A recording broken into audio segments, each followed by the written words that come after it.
Hi, everyone. Welcome to another exciting edition of Words, Images, and Worlds. We always love talking with folks that craft for young readers, as well as those that use both the visual and the verbal and all of those things. And on this episode, I am delighted to be having morning coffee with Rachel DiNunzio. Rachel, thank you for jumping in and joining. Oh, Jason, thank you so much for having me. It's a delight to be here. My pleasure, absolutely. And thank you for showcasing the studio space as well, enjoying the studio space behind you a great deal. Oh, yeah, you're welcome. It's fun to have you here. This is where I work and work on all my projects, and it's a cool place to think and be. So perfect for this podcast. Awesome, awesome. I know you for a book that has a great message that I completely agree with. It's actually my number one classroom expectation, and it is Be Kind. Love that one. Thank Absolutely. you very much. Yeah. And you have Forsynthia, Rise of the Cupcakes as well, which is yet another thing that I love, both the graphic novel approach to it, but also cupcakes. I eat way too many sweets. This is true. Two for two, right? Yeah. Cupcakes are, yeah, pretty good stuff. Absolutely. And I love you just held up the hardcover edition. Love the kind of like design of that. I saw some flashing light there. I've seen the digital edition, but very nice, very Thank attractive. you. Oh, I really appreciate it because so along with doing the writing, of course, and the illustration, I also did the design of the book. So I Ah, really appreciate it. And I agree. So when this is the metallics, when the hmm. publisher said that, hey, I think we should do some metallics on the word, I was like, oh my goodness, Yes. yes, that's just so special. So yeah, I totally agree that that gold there, just that gold foil just really sings. Absolutely. Now, as far as creating illustrations, comics, visuals, but also writing, what tapped you into this world of uh, writing and creating? So, it's a tough one to pinpoint the exact date and time. I think for each one of us, there's something special that draws us to one thing or another. And for me, I have always been pulled to creating. It's as much Mm-hmm. a part of me as breathing. And when I get to be in creating problem solving mode, I feel at the most me. And I think the other story to tell is that my mom has always been, excuse me, an avid reader. And my Mm-hmm. brother and I were very fortunate to grow up surrounded by books and going to the library often, every week at least. And we were allowed to choose whatever types of books that interested us. And I think the key is without judgment. My mom, looking back, this is very cool. Like she never was like pointed us in a direction of read this or read that. It was just, pick what you want and pick out as many as you want and go for it, like whatever interests you. And so Mm-hmm. as a kid, we could really get to know ourselves. And I would end up choosing a lot of nonfiction books. I really liked a lot about nature. But the truth is, I could never find exactly what I was looking for in the library. Mm-hmm. Growing up, you could find any amount of boy and like uber masculine heroes or adventurers in whatever medium that you desired. And be it in movies or books or comics or toys, you name it, boy superheroes were aplenty. And, Mm-hmm. I, Mm-hmm. I love all of them too. Like, Indiana Jones, Star Wars, special place. But finding girl heroes, especially girl superheroes, was extremely difficult. And then the kicker was like, as a kid, right? You would be like going to comic shops and like wherever you could get your hands on this material, and you'd finally find some woman hero in a comic book form. And it would Mm-hmm. be rare. Like I really can think of two characters that she wasn't scantily dressed or Right, captured right. easily or wearing impractical shoes for adventuring. And not really reflecting any amount of accuracy in what like my body looked like or other girls or any women around me for that matter. Mm-hmm. So even as a little kid, like any girl I feel like who read spy stories or action stories, you kind of knew the system was rigged. Mm-hmm. So Mm-hmm. it was Mm-hmm. up until like growing up when I was 13, the show, did you ever see the show Alias? I have, yeah. Uh-huh. Jennifer Garner. Like Yes, so yes. my favorite show of all time, and honestly like a pinnacle point in I feel like my imagination building and like the defining of this idea of what female characters, it redefined a female character for me.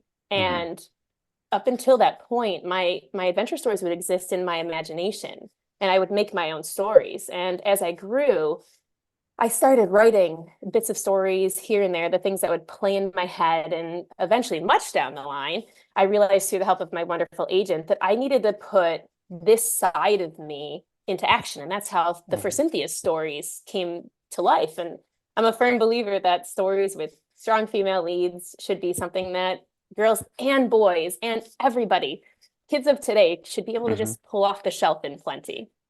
Agreed. Agreed. I love that.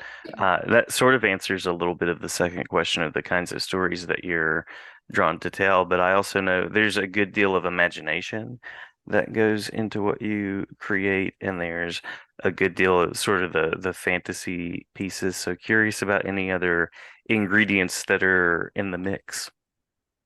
Oh, that's a great question. So I just did a an author visit for elementary school, and I was trying Mhm. to explain the word inspiration and creativity. Like, what is creative project a process? What is inspiration? And I created like a visual that was like a giant like spaghetti pot, and like with a funnel on top and all the things that are pointing in. And for me, it gave me a chance to really brainstorm, like, what is my inspiration? Like, what goes into like Mhm. this mind right here? Like, what makes me happy? And I think that's the first thing, is everything that funnels in into my personal creative process and somebody else's, I would hope, is something that makes you light up inside, something that Mhm. is your personal peak of interest. So for me, those are things like I already mentioned. Um, I love superheroes. I love the world. Batgirl, Supergirl, Indiana Jones, Lara Croft, Star Wars. Love all of that. Like I am like my heart rate is probably increasing just talking about that. I love that world.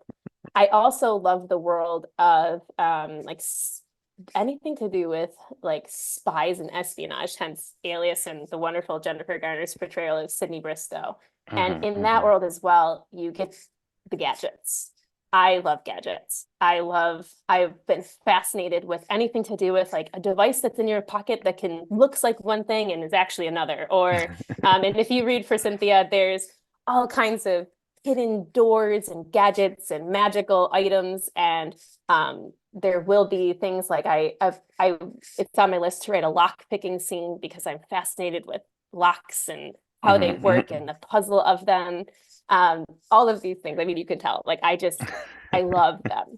And so, I think like the other thing is, I think you can actually see in my studio on my back shelf, there's a bunch of like action figures. Yeah. Yes, yeah. Uh-huh. Yeah. So I have a collection going for my kids. I love action figures. I've always loved them, of just like new female characters, like cool girl heroes. And so how I refer to them, that are coming to be. And I think for me, like, so that's how I played when I was little. I would have a figure and make a whole world Mhm. around Mhm. them. And so when I create for Cynthia, that's what I'm doing. I can see the movie play in my head. I can see the whole neighborhood. I can see where it's going. I can see like until it actually plays. It stops me. The whole the stories play like a visual in my mind, and then I try to get them down. And I try to really get the details down. I can see the camera angles, and that's how it was for me playing as a kid. Like I would be in the zone.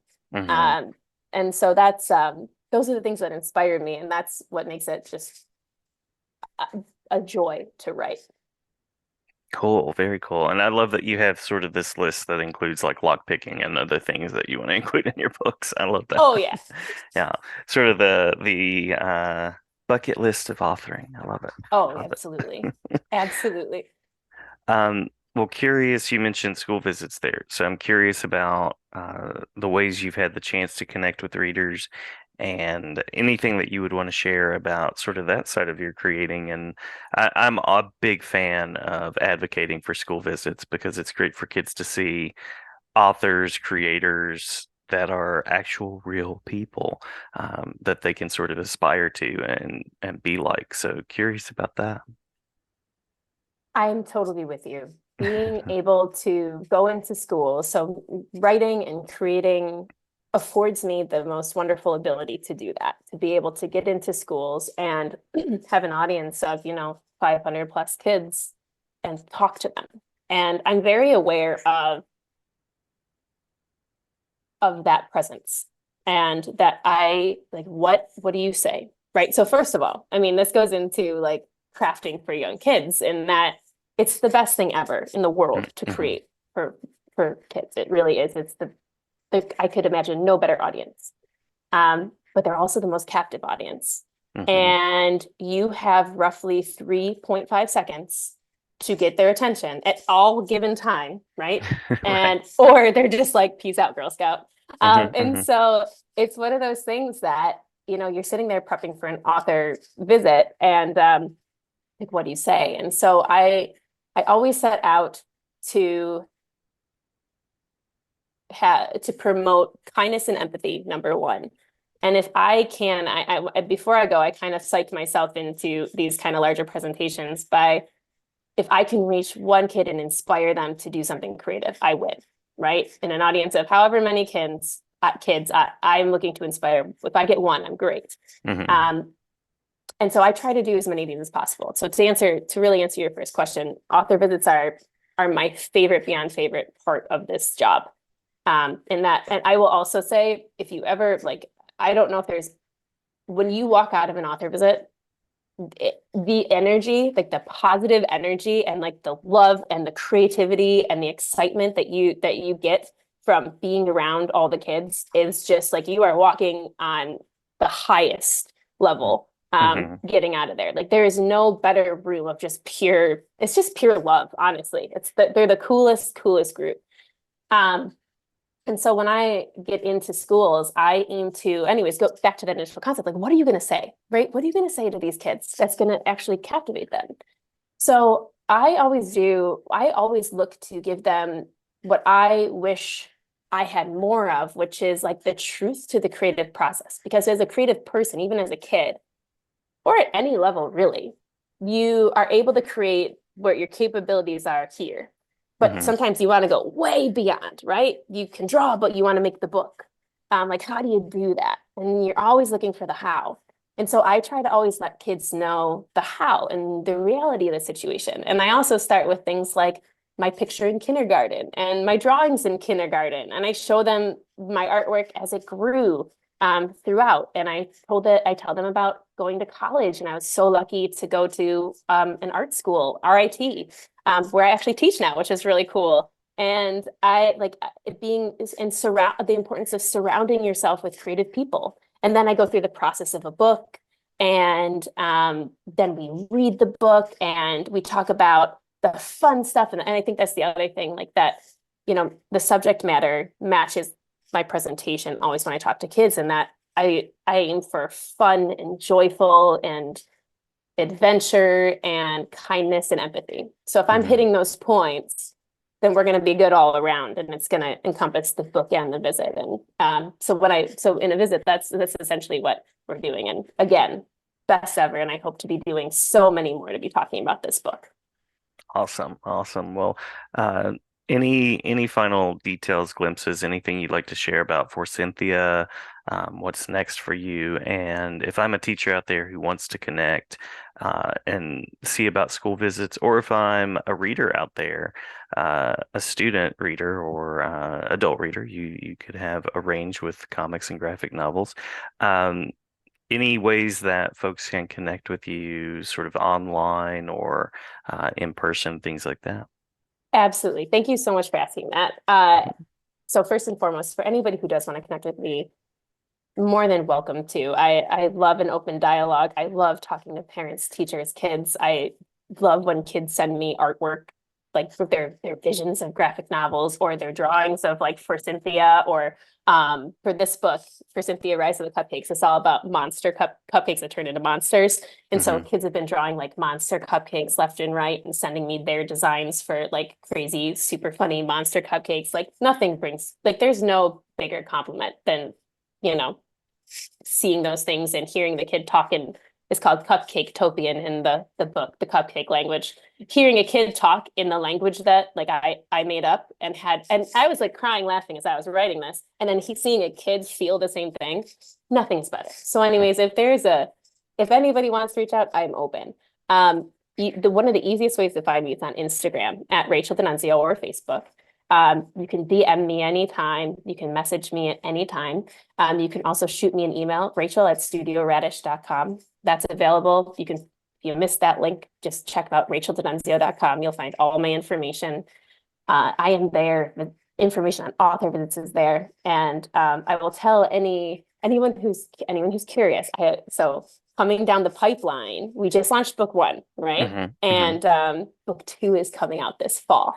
So Fantastic. I just submitted it last week, like the full thing, or this week rather. And so it is all set and it is so much fun. So coming down the pipeline super soon, if you follow me on Instagram as well, I'll be doing a giant cover reveal. So you'll get the title of the book, you'll see what the cover looks like, which is very fun.